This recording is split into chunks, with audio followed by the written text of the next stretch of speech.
तीनों गुण रूप शाखा। अब रजगुण ब्रह्मा है, सतगुण विष्णु, तमगुण शिव जी, ये कंसेप्ट क्लियर करना पड़ेगा। एक तो बहुत ही सिंपल सा देखिए आप, रजगुण ब्रह्मा है, यही तीनों गुण है, यही तीन देवता, इन्हीं पुराणों में देखिएगा। ये गीता प्रेस गोरखपुर से प्रकाशित है, मार्कंडेय पुराण।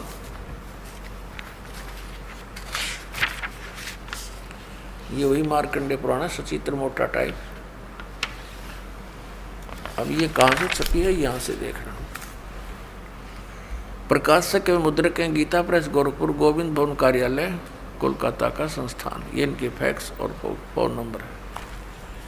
इसके 123 नंबर पर आपको दिखाते हैं। संक्षिप्त मार्कंडेय पुराण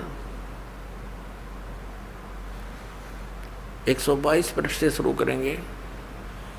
ये मार्कंडेय जी बोल रहे हैं, मार्कंडेय जी अपना ज्ञान बता रहे हैं और इसके सामने आ जाते हैं।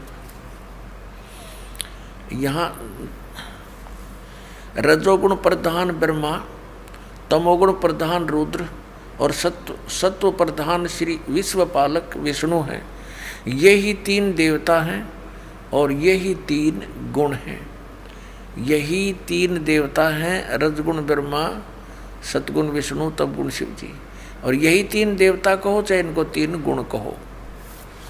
वह कंसेप्ट क्लियर। वैसे तो बुद्धिमान को कहते हैं संकेत बहुत होता है, लेकिन फिर भी ये बहुत गहरी जड़ें हैं इस अज्ञान की हमारे अंदर। और प्रमाण देते हैं, एक देखिएगा। ये है श्रीमद् देवी भागवत हिंदी टीका सहित भाग 1। ये कहाँ से प्रकाशित है? ये है अथ देवी भागवतम भाषा सभाष्टिकम समातम, खेमरा श्री कृष्ण दास प्रकाशन, मुंबई 4।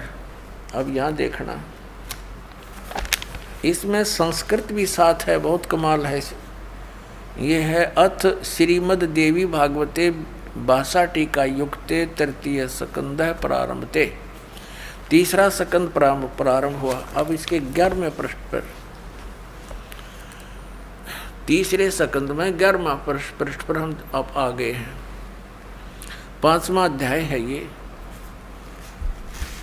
5वें अध्याय का 8वां श्लोक है। 7वां समाप्त हुआ, 8वां पढ़ेंगे। भगवान शंकर कह रहे हैं, हे माता, यदि हमारे ऊपर सदा आप दयायुक्त हो तो हमको तमोगुण में किस प्रकार प्रदान किया है? ब्रह्मा रजोगुण और हरि सतगुण युक्त किए हैं। क्यों युक्त किए हैं? अब यहाँ हम हिंदी भी पढ़ेंगे। हिंदी हमने पढ़ ली, अब संस्कृत पढ़ेंगे। ये 7वां श्लोक समाप्त हुआ, 8वां प्रारंभ हुआ। यदि दया धर्मना न सदाम्बिके कथम अहम, किस प्रकार मैं विहित से बना दिया, उत्पन्न कर दिया तमोगुण। और कमल जय, कमल से उत्पन्न होने वाले ब्रह्मा को रजोगुण संभव है, उसको रजोगुण बना दिया। सुविता किमु सतोगुण हरि, और विष्णु जी को आपने सतोगुण क्यों बना दिया, युक्त क्यों कर दिया? इति सिद्धम रजगुण ब्रह्मा सतगुण विष्णु तमगुण शिव जी।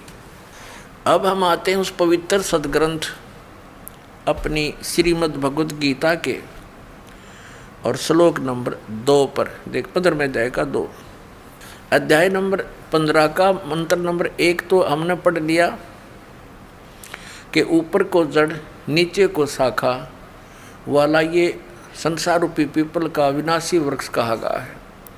और छंदासी यस्य प्रणानी, उसके सभी भाग पत्ते आदि भाग हैं। यह तम वेद, जो उसको जानता है, स वेदविद। ये हमने सारा पढ़ लिया। आदि पुरुष परमेश्वर तो समझो उसकी जड़ है, परम अक्षर ब्रह्म। और अधः माने नीचे है, ये गलत अनुवाद है इनका। अब ये संसार रूपी पीपल के वृक्ष को विनाशी कहते हैं, वेद जिसके पत्ते कहे हैं। और जो इसको जानता है जड़ से लेकर नीचे तक, सवेदविद, वो तत्वदर्शी संत है, वेद के तात्पर्य जानने वाला। अब दूसरे में कहा कि उस संसार वृक्ष की तीनों गुण रूप, रजगुण ब्रह्मा, सतगुण विष्णु, तमगुण शिव जी, ये विषय वासना रूपी शाखाएं समझो, और ये नीचे और ऊपर फैली हुई है, सर्वत्र नहीं। ये मनुष्य लोक में कर्मानुसार भी यही हमें सुनियोजित रखते हैं, जैसा जिसका कर्म है वैसा ही देते रहते हैं। ये यहाँ पर हमें बांधे रखते हैं, बांधने वाले हैं, और नीचे और ऊपर फैली हुई, सभी लोगों में नहीं। अब तीसरे में कहा है, इस संसार का स्वरूप जैसा कहा है वैसा यहाँ विचार काल में नहीं पाया जाता। गीता ज्ञानदाता कहता है कि जो मैं तुझे अब गीता का ज्ञान तेरे मेरे विचार काल में, डिस्कशन में, गीता जी के ज्ञान की चर्चा में, इस संसार रूपी वृक्ष का जैसा स्वरूप कहा है वैसा यहाँ विचार काल में, यानी तेरे और मेरे गीता जी के डिस्कशन में मैं नहीं बता पाऊँगा, क्योंकि इसका यहाँ विचार काल में नहीं पाया जाता, क्योंकि न इसका आदि है और न इसका अंत है, कि मुझे इसका कोई ज्ञान नहीं है, तथा न इसकी अच्छी प्रकार सतिथि है।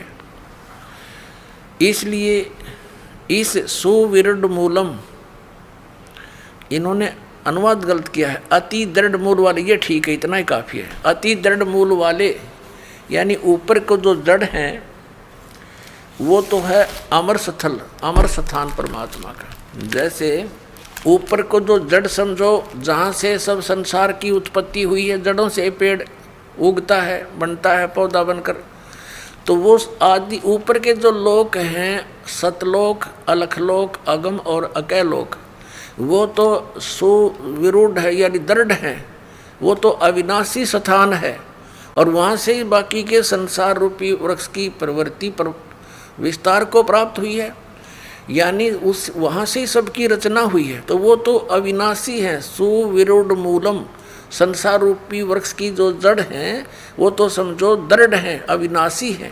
ये देखिए, ये ऊपर को जड़ और नीचे को तीनों गुण रूपी शाखा, ये संसार रूपी वृक्ष है।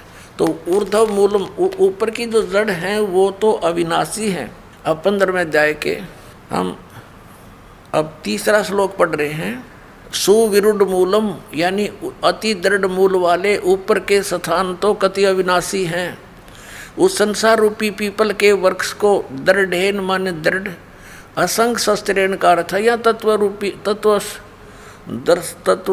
ज्ञान रूपी शस्त्र के द्वारा काट कर, इन्होंने वैराग रूप शस्त्र बना दिया इसका, उस क्योंकि तत्व ज्ञान की बात चल रही है, तत्व ज्ञान रूपी शस्त्र द्वारा काट कर, अर्थात उसको अच्छी तरह उस तत्वदर्शी संत से तत्व ज्ञान प्राप्त करके और इसको अच्छी तरह समझकर उसके पश्चात परमेश्वर के उस परम पद की खोज करनी चाहिए। देखना 15वें अध्याय के 4थे श्लोक में, तीसरा हमने पढ़ लिया, अब 4थे पर आ गए, यहाँ इसका अनुवाद है 4थे का।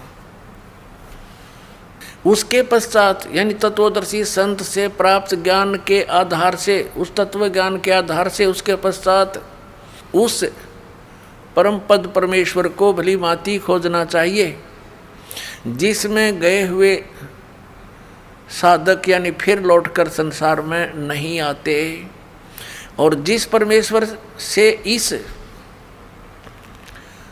पुरातन यानी पुराने संसार रूपी वृक्ष की प्रवृत्ति विस्तार को प्राप्त हुई है, यानी जिस परमात्मा ने सब ब्रह्मांडों की रचना की है, उसी आदि पुरुष नारायण के परम अक्षर ब्रह्म के सच्चिदानंद घन ब्रह्म की मैं शरण हूँ, इस प्रकार दृढ़ निश्चय करके परमेश्वर का मनन और निधि ध्यान करना चाहिए। परपदे माने उसकी पूजा करनी चाहिए।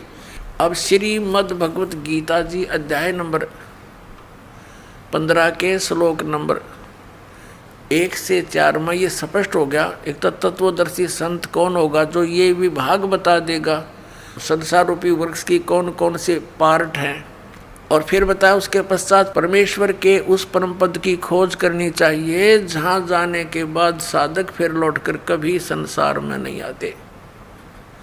उनका जन्म और मृत्यु का दीर्घ रोग नाश हो जाता है।